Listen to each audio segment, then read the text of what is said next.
Este, ok, vamos a ver en este video el riesgo del sistema desde un enfoque macroeconómico que es el mismo riesgo de país. ¿Ok? Fíjense, ¿en qué consiste? En primer lugar, el riesgo del sistema es aquel que engloba los diferentes elementos del sistema que afectan todas las inversiones en un determinado país. ¿Ok? Y a veces, ¿ok? Y es el caso de las calificadoras, se define como el riesgo de impago de la deuda externa de un país. ¿Ok? O sea que las calificadoras normalmente lo que ellos consideran riesgo de país, ¿ok? Es el riesgo de impago de la deuda externa, que no necesariamente es verdaderamente el riesgo de país. ¿Ok? Pero eso es lo que consideran las calificadoras de riesgo, ¿no? Sin embargo, y aquí es donde viene el problema, eso siempre va a suponer que el país debería tener una deuda para que tenga una calificación de riesgo. Y eso tampoco es cierto. ¿Ok? O sea que si uno usa la calificación que usan las calificadoras, como que él no es el riesgo del país. ¿Ok? O sea que pareciera que no es, ¿no? Y bueno, y generalmente en los artículos de finanzas, ¿ok? Y en algunas páginas se mide siempre como la diferencia entre el rendimiento del bono del país que se quiere medir, caso Venezuela, ¿ok? Y un rendimiento de un país, ¿ok? Que se supone que es mucho más estable que el país que estamos midiendo. ¿Ok? En el caso de los países de América, todo lo que está en este hemisferio, el pivote que se usa para hacer la comparación es Estados Unidos. ¿Ok? O sea, se compara la deuda de Chile con la de Estados Unidos, la deuda de Venezuela con la de Estados Unidos, la de Colombia con la de Estados Unidos, la de Brasil con Estados Unidos, la del Canadá con Estados Unidos, la de México con Estados Unidos, ¿no? En los países de Europa se usa como pivote Alemania, que es el país más estable del mundo europeo. ¿Ok? Y en Asia normalmente se usa es el Japón como patrón de referencia. ¿Ok? Por lo cual, esos son los pivotes, ¿no? O sea, con los que se hacen los cálculos. Ok, este, supongamos, vamos a suponer que Venezuela en un determinado momento tiene un bono que vence en el 2030, ¿ok? O superior, ¿no? O sea, normalmente esto se hace con el bono de más largo plazo. Es decir, si el bono de más largo plazo venezolano es el Global 30, bueno, será con ese. ¿Ok? Si conseguimos uno que venza en un plazo mucho mayor, bueno, usamos ese otro bono, ¿no? Y bueno, vamos a suponer que el bono venezolano rinde 18%. ¿Ok? Y bueno, y supongamos que encontramos un bono con las mismas condiciones del bono venezolano, ¿ok? Pero este bono es norteamericano, ¿no? Y supongamos que es, esa, eh, ese bono tiene la misma duración que el bono venezolano, ¿ok? Y rinde 5%. ¿Ok? Eh, Voy a aclararles muy someramente esto de la duración y la maduración. La maduración es el vencimiento del bono, ¿ok? Y la duración es el periodo de recuperación de la inversión. Y normalmente cuando se hacen estas comparaciones se hacen con periodo de recuperación de la inversión y no con duración. O sea, no con maduración. ¿Ok? Se hace con la duración en lugar de con la maduración. ¿Ok? O sea, se hace siempre con periodo de recuperación de la inversión en lugar de hacerse con el periodo de vencimiento. ¿Ok? Y bueno, todas estas páginas normalmente lo que hacen es que restan las tasas, ¿no? O sea, parecido a lo que pasó con el, con el, ¿cómo se llama? Con el riesgo de inflación, que restan la tasa y dicen 18 menos 5, 13, ¿no? Entonces dicen que el riesgo país es 13%. ¿Ok? Esto vamos a probar que no es así. ¿Ok? Que así no funciona, a pesar de que todos lo calculan así. ¿Ok? Vamos a ver cómo lo explicamos. ¿Ok?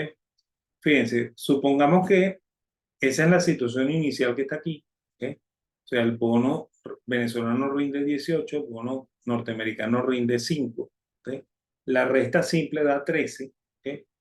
Y algunos analistas normalmente no miden esto en tanto por ciento, sino que lo miden en puntos básicos, ¿no?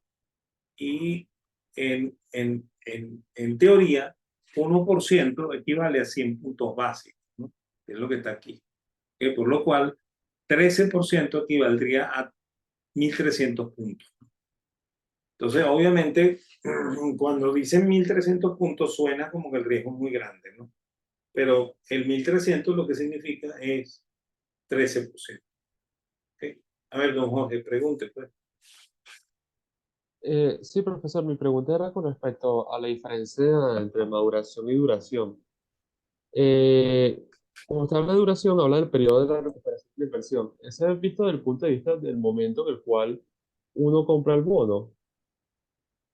No la duración, o sea, fíjate, si tú compras un bono hoy, que es este, 17 de mayo, ¿ok? Del año 2023, y este bono vence el 17 de mayo del 2053, ¿ok? Entonces tú estás comprando un bono que vence dentro de 30 años, ¿ok? Nosotros vamos a aprender cuando aprendamos bono, ¿ok? En las próximas clases, cómo se calcula este periodo de recuperación de la inversión. Probablemente ese bono, dependiendo de la tasa de interés, puede recuperar la inversión en 10 años, ¿ok? O en 15 años, ¿ok? Que es mucho menos que los 30. Entonces la comparación se hace con duraciones, no se hace nunca con maduración, se hace con periodo de recuperación de la inversión. ¿Ok? O sea, cuando yo Ok. comparo el bono venezolano, ¿ok? Debo buscarme un bono que tenga la misma duración que ese bono. ¿Ok? O sea, si ese bono te dura 5,7 años, yo debería buscarme un bono norteamericano que dure, ¿ok? 5,7 años, independientemente de cuándo madura. Probablemente el bono venezolano madura más, más rápido que el bono gringo, ¿ok? Pero ahí no importa, pues, o sea, la maduración no importa, se usa más la duración para este tipo de cálculo, ¿ok? Pero eso, como te digo, eso lo vamos a aprender, no te preocupes que no, o sea, lo que quiero es nada más enunciarlo, que sepas que se hace por periodo de recuperación de la inversión y no por fecha de vencimiento, pues. ¿Ok? Ok, este 13% equivale a 1.300 puntos, ¿no? Hay muchos analistas que prefieren usar los 1.300 puntos y eso suena a veces mucho más fuerte que 13%. ¿Ok?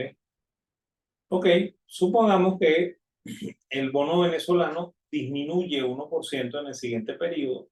¿Ok? Volvemos a calcular y entonces ahora el bono venezolano rinde 17 y el bono norteamericano rinde 5 y la diferencia me da 12. Y si lo mido en puntos, me da 1.200 puntos. ¿Ok? Entonces, normalmente nos dicen que el riesgo país disminuyó. ¿Ok? Bueno, es cierto, disminuyó, pero probablemente no es ese, ¿no? ¿Ok? Vamos a suponer un tercer escenario en el cual el bono venezolano permanece igual y el bono norteamericano disminuye 1%. ¿Ok?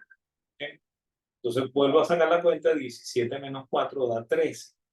1.300. Normalmente se dice que la condición de riesgo país de la situación 3 es exactamente igual a la del 1, ¿ok? Y es mayor que la del 2. ¿Ok?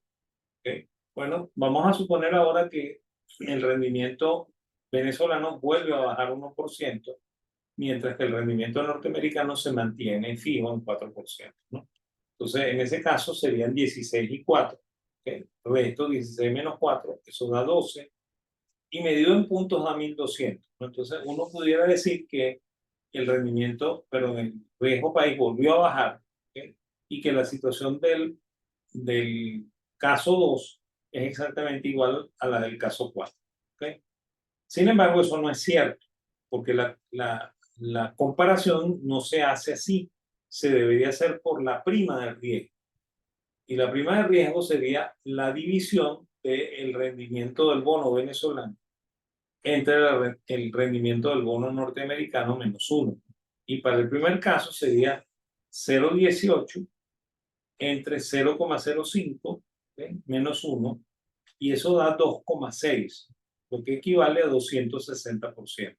Entonces la prima es 260%, o bueno, 26.000 puntos, ¿no? Si lo queremos medir en puntos, ¿no? Eso es terrible, ¿no? Muchísimo más grande. Y bueno, en el segundo caso,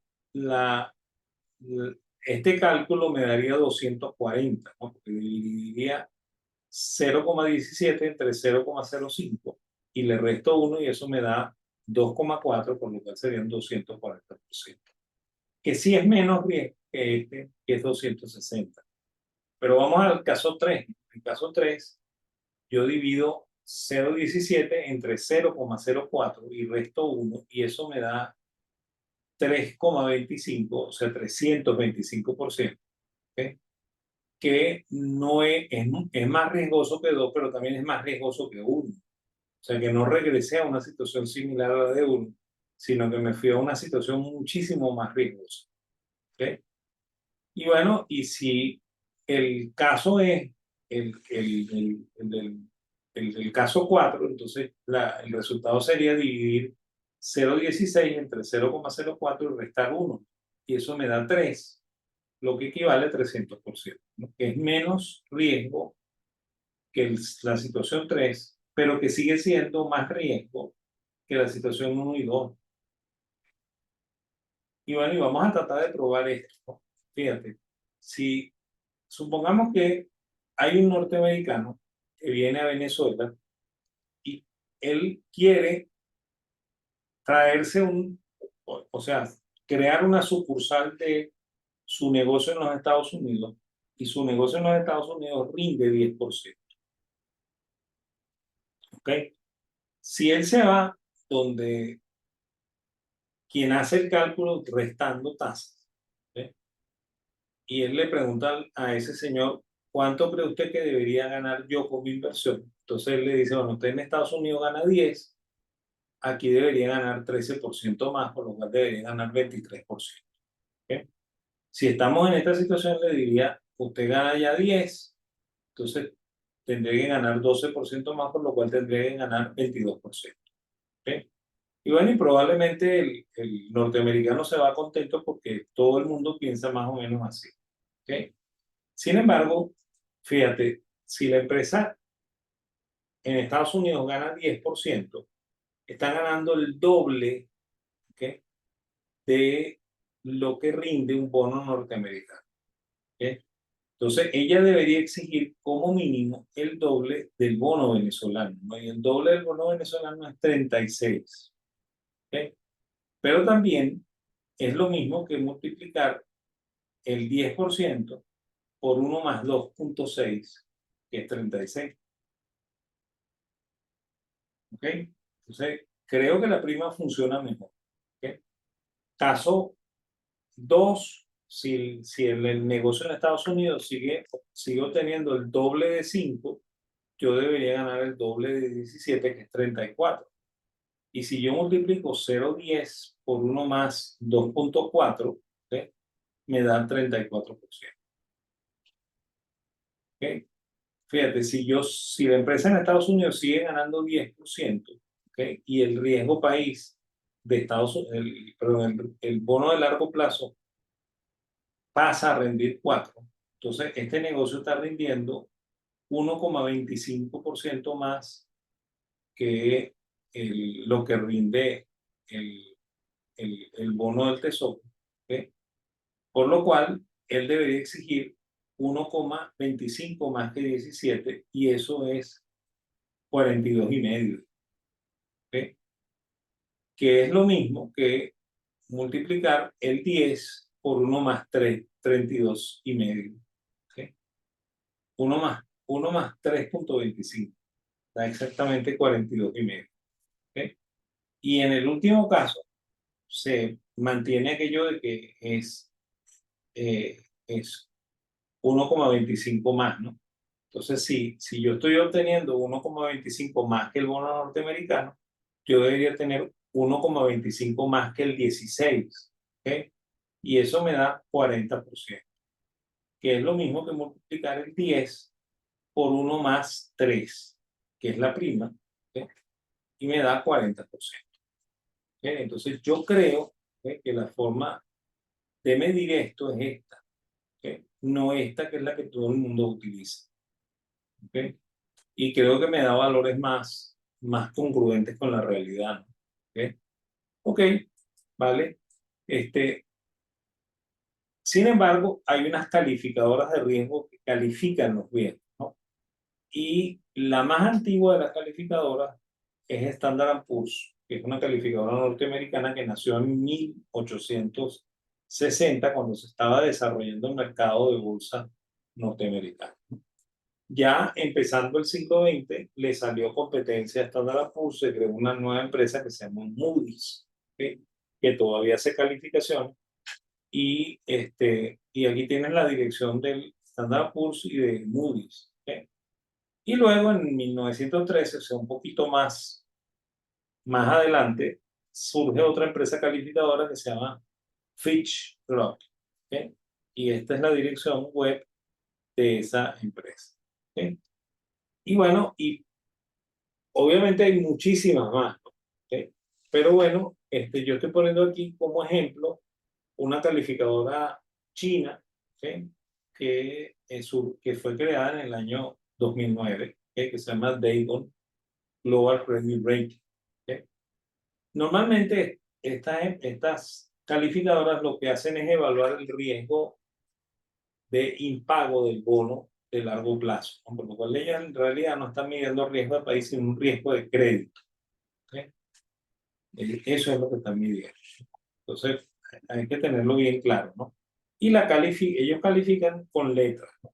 De hecho, Standard Poor's usa este sistema, ¿no? Triple A, doble A, triple B, doble B, triple C, doble C y D. Y NR para los bonos en los cuales no hay calificación, ¿no? NR significa no rating. ¿Ok? Moody's, ¿ok?, tiene situaciones de riesgo muy parecidas, pero las escribe como doble A minúscula, A minúscula, A, B doble A minúscula, A minúscula, B, C doble A minúscula, A minúscula, C y D. Y el no rating, ¿ok? Fitch usa un sistema muy parecido al Standard Poor's, ¿ok? Y Dagon también usa un sistema muy parecido al Standard Poor's, ¿ok? Es más, de hecho, son equivalentes, pues los triple A, igual que la doble A minúscula, tienen más o menos las mismas condiciones de riesgo. Si uno ve la tabla de Standard Poor's, ve la de Moody's, ve la de Fitch, técnicamente las definiciones son iguales, ¿ok? Y, y, y fíjate, aquí yo estoy poniendo una separación entre triple B y doble B, ¿ok? ¿Por qué? Porque normalmente ellos tienen una línea imaginaria aquí, ¿ok?, en, en esta frontera, y llaman a los bonos que tienen más que triple B, ¿ok?, o sea, que tienen mejor calificación de riesgo que triple B, los llaman investment grade, ¿ok?, que se podría traducir como calificación de inversión, ¿ok? Y bueno, y muchos fondos de pensiones norteamericanos, ¿ok?, en sus prospectos ¿cómo se llama?, en el cual se establecen las políticas de inversión, normalmente no compran empresas que tengan eh, calificación distinta a la calificación de inversión, ¿sí? O sea, que siempre compran papeles que tengan calificación triple A, doble A, triple B, pero nunca compran doble B, B, triple C, doble C, etcétera, etcétera. ¿Ok? De esa línea hacia abajo, ¿ok?, las calificadoras todas denominan a esto el non-investment grade, ¿ok? O sea, que sería como calificación de no inversión, ¿ok? Y el speculative grade, que sería como la calificación especulativa, ¿ok? Sin embargo, yo estoy bastante contrario a esta definición, ¿ok? Porque Resulta que si yo me compro un bono triple A, ¿ok? Eso es una especulación, ¿ok? Porque yo no sé si yo voy a ganar o voy a perder, ¿no? Es una especulación que estoy haciendo yo. Yo me imagino que voy a ganar, pero estoy haciendo una especulación, ¿ok? Y de la misma manera, si yo me compro un bono triple C, ¿ok? Eso es una inversión, ¿ok? Entonces, a mí me parece que estas calificaciones son demasiado radicales, ¿no? O sea, llamar a esto inversión y a esto especulación, a mí no me cuadra, ¿ok? Fíjate que hay una sola D, ¿ok? La D es equivalente a la palabra inglesa default, ¿ok? Que significa que el bono no se paga. Entonces, cuando los países dejan de pagar, inmediatamente pasan a D. Los países o las empresas, ¿no? Inmediatamente pasan a D, ¿ok? ¿Estamos? Ok. Esas son las calificaciones en largo plazo. A los papeles comerciales o las deudas de corto plazo también les hacen calificación.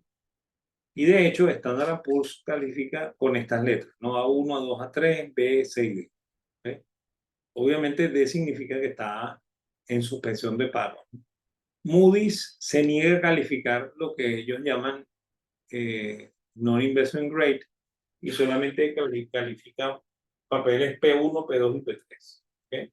Fitch sigue más o menos la misma ruta de Standard Poor's, pero no llama A1, A2, A3, sino F1, F2, F3. ¿Ok?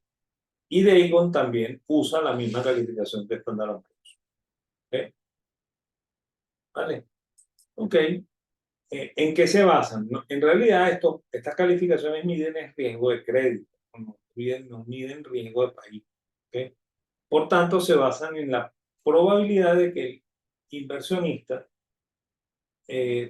recupere el bono durante la vida del mismo y hasta el vencimiento. ¿Ok? Por lo cual son una medida probabilística, ¿no? Ojo, puede recuperarla o no. ¿Ok? Son una medida probabilística, ¿ok? Y estudian el riesgo de cada país de manera particular, ¿ok? O de cada empresa, ¿no? Porque ellos también califican bancos, cosas de eso, con esa misma calificación AAA, AA, A, y etc. ¿Ok? Vamos a hablar un poco del caso venezolano. ¿Ok? Venezuela en el año 1973 casi no tenía deuda y a Venezuela la calificaban AA. ¿Ok? O sea que Venezuela era un investment grade. ¿Ok? En el año 82, ¿ok? Ocurrieron varios incidentes. ¿Ok? Y bueno, las calificadoras decidieron ponernos en B. ¿Ok? De ahí en adelante más nunca subimos de B. ¿Ok? Es más, estaba, bueno, mentira, llegamos hasta W, ¿ok? Pero volvimos a bajar rapidito. ¿Ok? Y bueno, y normalmente siempre estuvimos entre B y C. ¿Ok? Y hoy en día es D porque obviamente el bono venezolano no se paga, ¿no? En 2017 hubo suspensión unilateral de pago, por lo cual estamos en D. Entonces, bueno, esas son las calificaciones venezolanas, ¿no? Ojo que yo creo que las calificadoras son muy injustas con Venezuela. ¿Ok? Creo que eh, no sé si estaban muy exageradas en el 73 poniendo doble A. ¿Ok? Yo en el 73 era un chamo de 13 años. ¿Qué vas a saber yo de eso? ¿Ok? Pero creo que en el 73 creo que estaba un poquito exagerada la calificación. ¿Ok? Y creo que en el 82 también. ¿Ok? Sin embargo, como en el 83 se devaluó la moneda y se hizo default, ¿ok? O sea, el gobierno suspendió el pago. Entonces, bueno, en cierta medida se justificaba que nos pusieran en B. ¿Ok? Que este, pareciera como que es justo, ¿no? ¿Ok? Hay una cosa que tengo que aclarar, ¿no? Eh, Normalmente las calificadoras se equivocan mucho, ¿ok? Y de hecho, en la crisis del 2008, ¿ok? La aseguradora esa que se llamaba AIG, ¿ok? Estaba calificada AAA, ¿ok? Y quebró. ¿Ok? Y Lehman Brothers, que era un banco, estaba calificado AA y quebró. ¿Ok? Y normalmente en los escenarios de crisis, en el caso de la crisis asiática en los años 90, ¿ok? las empresas que quebraron en Asia, casi todas estaban calificadas AA, AAA, ¿ok? Lo cual me dice a mí que la calificación no está muy bien hecha, ¿ok? O ocurren elementos que están fuera de la calificación, ¿no? Y esos elementos que están fuera de la calificación son precisamente la incertidumbre, ¿ok? Y la incertidumbre no la pueden medir las calificadoras, ¿ok? Por la cual muchas veces las empresas pierden, ¿ok? Y, y bueno, y se arruinan, ¿ok? Entonces, bueno, con eso sí termino la clase de hoy, ¿ok? Si tiene alguna duda, don Jorge, con gusto. Por ahora no. Muchas gracias. Ok, bueno, yo guindo las clases en un momento y les mando las dos presentaciones y bueno, y el martes que viene veremos entonces los riesgos de cartera, pues, ¿ok? Y de repente nos empezamos a meter ya con los mercados, pues, ¿ok? Que sería lo ideal. ¿Ok? Perfecto, profe. Muchas gracias. Que tenga feliz noche. Vale, igual, que te vaya muy bien.